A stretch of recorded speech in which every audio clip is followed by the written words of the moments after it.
Welcome to r/RedditRevenge. This is a story of someone getting back at someone with revenge after being wronged. And today we have 3 great stories, so subscribe, hit the like button, and let's begin. The first story. Restaurant got fined after I called the Department of Health and asked them to check the restaurant. The second story. A-hole parents yelled at me and made me cry, but my friends and family got sweet revenge on them. The third story. Roommate was obnoxious, so I decided to find a way to F him the best I could. On to the first story. Got laid off for shady reasons. Called the health department on my former boss.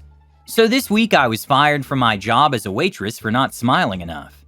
It was a nice enough job. I got along with my coworkers. There was free soda for us. The place was just 5 minutes from my apartment and the pay was decent. Except that my boss was a nightmare. She was the owner of the restaurant. She called it a bistro, but it was basically just a glorified diner with burgers and wine. She managed the service, while her husband did the cooking. He was okay, had a bit of a temper, and occasionally threw spoons at his sous chef, but he was always nice to the service staff. My boss, I'm gonna call her Susan, was not. Technically, she also worked as a waitress/bartender there, except she didn't. Usually during peak times, when I was waiting 20 tables alone, she would just sit down with some of our regulars and chat, or sometimes rant about how useless I was, while I was juggling 3 trays in the background. A guest didn't want dessert? I got screamed at for not selling it well enough. A coworker forgot putting silverware on a table? I got screamed at for not noticing. I didn't know who ordered what because it wasn't even my table. You get the idea. One day I had twisted my knee before work and just kinda limped through the evening, asking my coworkers if they could get me refills from the basement if I needed anything. After my shift, Susan pulled me aside and just nagged at me for half an hour how selfish I was being, that she had aches too, and I didn't see her complaining all the time. At some point I just accepted that for whatever reason, this woman seemed to hate me. She wasn't as bad with my coworkers, but I didn't think anything of it until this Monday, when she told me to stay longer until after she closed up. She then gave me the whole speech of this is not working out, and maybe the job's just not for you, and told me I was fired effective immediately. When I asked her for specific reasons, or if someone had complained about me, she said that I didn't smile enough, and that she couldn't risk losing guests because of me. She graciously ignored the fact that the guests apparently liked me a lot, and that I was getting more tips than most of the other waitresses. We weren't allowed to keep these, by the way. They were collected and divided evenly among the service staff, including Susan, of course. I didn't feel like arguing with her would do me any good, so I just got my things and left. At least my hair wouldn't smell like grease all the time anymore. The next day, I got a text from Susan, telling me that she would keep my tips from March, but asked me if I could still come in from time to time if they were short on staff. That was the point where I finally had enough. Now, having worked there for half a year, I knew a lot of SH about the restaurant that Susan hoped no one would notice, like the beer bottles at the back of the shelf that expired 2 months ago because they were always restocking from the front, or that they were collecting leftover bread from tables and distributing it to new tables. Or the family of mice that was just straight up chilling in the kitchen because the owner was too cheap to get an exterminator. So yesterday I called the health department and asked them to please investigate the restaurant. They said they would look into it ASAP. Update. My friend coworker said they got a huge fine. I'm satisfied. The next story is Delicious Revenge. So the background. My mom and stepdad lived part of the year in a small picturesque town in Maine. There was one main street, called Main Street, that boasted a handful of shops and restaurants.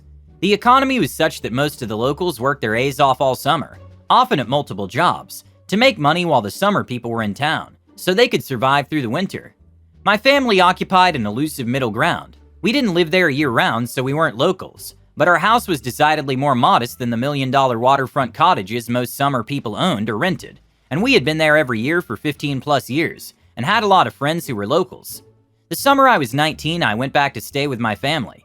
It was a more packed house than usual. My mom had taken in some wayward cousins, so there were 5 teenage girls crammed into 2 attic bedrooms.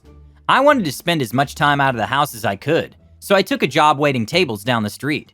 The restaurant was a casual cafe during lunch, and closed down midday and reopened as fine dining in the evening. I was the primary waitress, and worked lunch and dinner shifts 6 days a week. While we served ice cream at the old-fashioned ice cream counter during the day, we didn't usually offer it at night, because when people are paying $30 for lobster Newburg, they don't want to deal with noisy children coming in and out for ice cream cones. One night though, a family, 2 parents and 3 kids, came in and asked for ice cream. It was the end of a slow night, and I tend to be too accommodating for my own good, so I said sure. I vaguely knew them from around town. The dad paid with $2 bills everywhere he went, which was odd. They ordered and I began scooping. The two boys started roughhousing and getting a little loud, so I said something along the lines of, "Hey guys, would you mind quieting down for me a little?" To their credit, they immediately quieted down. Their parents, though, they effing lost it. I've never seen two people lose their cool as quickly as they did. They began chewing me out very loudly over having the audacity to speak to their children like that. I tried to apologize, but they wouldn't hear. I was young and not great at standing up for myself, so I just kind of stood there and mechanically continued filing their order while the parents took turns berating me. Even all these years later, I remember the mother saying, "People like you depend on people like us to come here and give you money so you don't end up on welfare, and you should remember your place." It made me effing furious, because I had the luxury of knowing that if I quit my job on the spot, my parents would support me the rest of the summer. But my friends in the kitchen didn't have that luxury. The dad also promised to get me fired. It doesn't sound like a huge deal when I type it out, but I basically had to listen to a barrage of insults for several minutes. In the end, I didn't even charge them for their ice cream because I just wanted them to leave.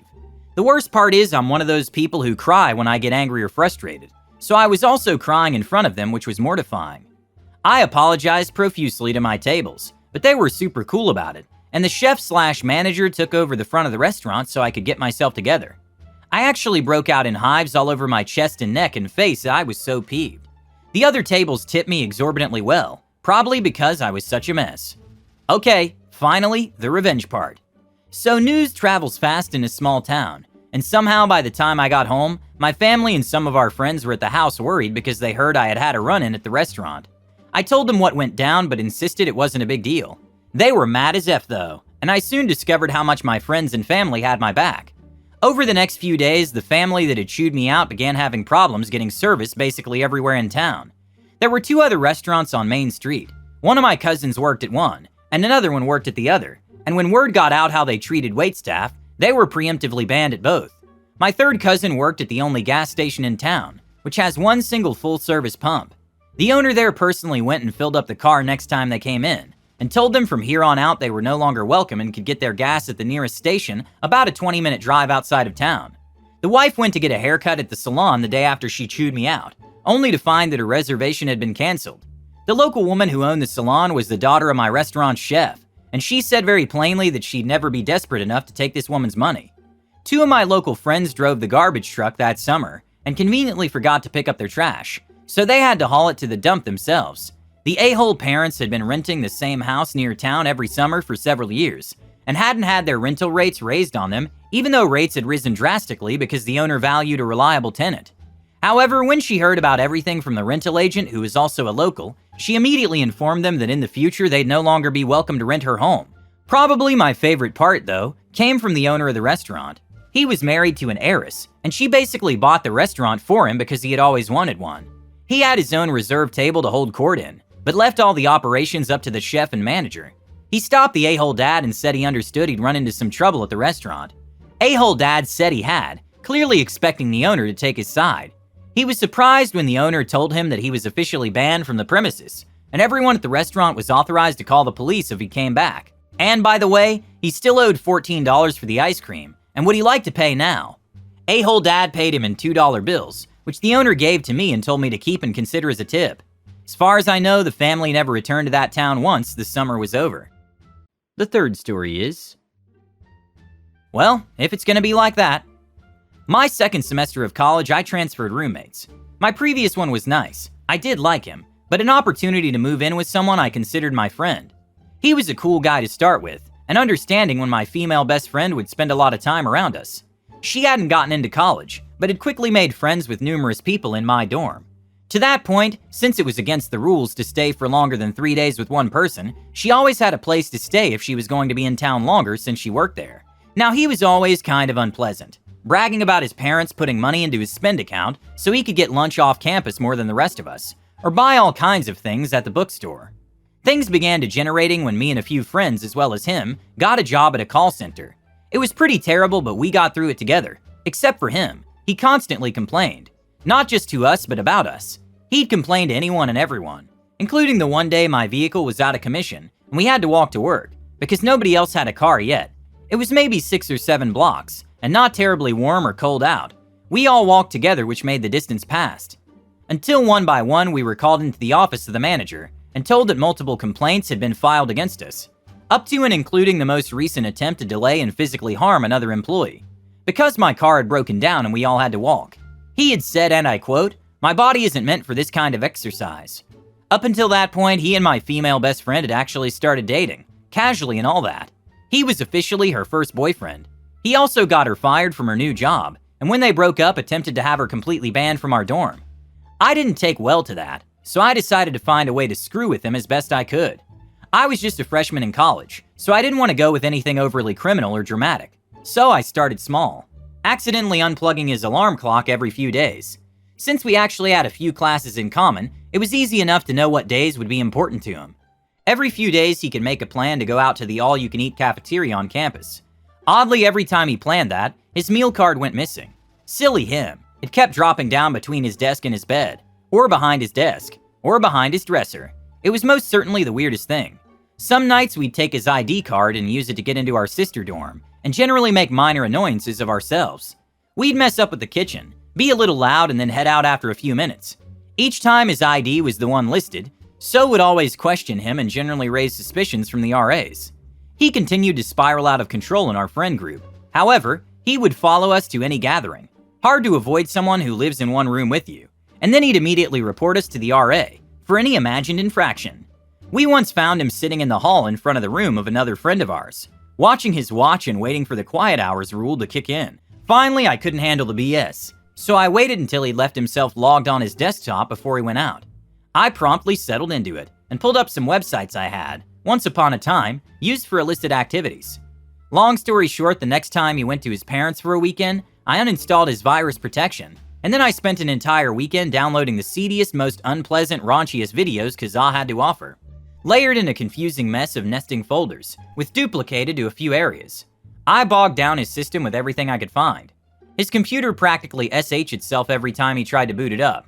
It ran slowly for about a week, which in the end was long enough for him to get his account information for a few MMOs compromised.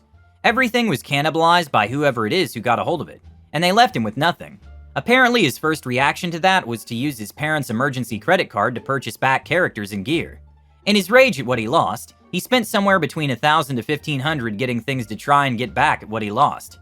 It ended when his parents disputed the charges, and in the end they stopped putting any money into his spend account, and downgraded him to the basic meal plan, until such a time that he could be trusted again. The bonus story. I cost my neighbors over $100,000. My neighbors have 9 cars total parked in the street. They always park 2 of those cars in front on my house, and won't move them the whole week. We have a regulation where you live that you can't leave your car parked for more than 48 hours in the same spot. My neighbors have a pretty big driveway where they can fit 4 cars, but it's always empty. They have told me they don't like to leave their driveway with cars because it looks tacky. Over half the cars they have, they don't even use them. They just use them to save parking spots for themselves. In 2021, I noticed they were building a second unit in back of their main house. I noticed that they completed the house in under a month. This raised some red flags because it takes anywhere from 2 to 3 months, with city inspections taking the majority of time. I submitted a ticket with my city through the app and advised them that there might be some illegal residential building without permits. I didn't think much of it until a year later. I noticed my neighbors tearing down their second unit last week. Word got around our block that a city inspector was there making sure everything was being torn down. Based on what the materials and labor they put into their second unit, I cost them over $100,000. Subscribe, click the like button if you want to support the channel. Thank you for watching.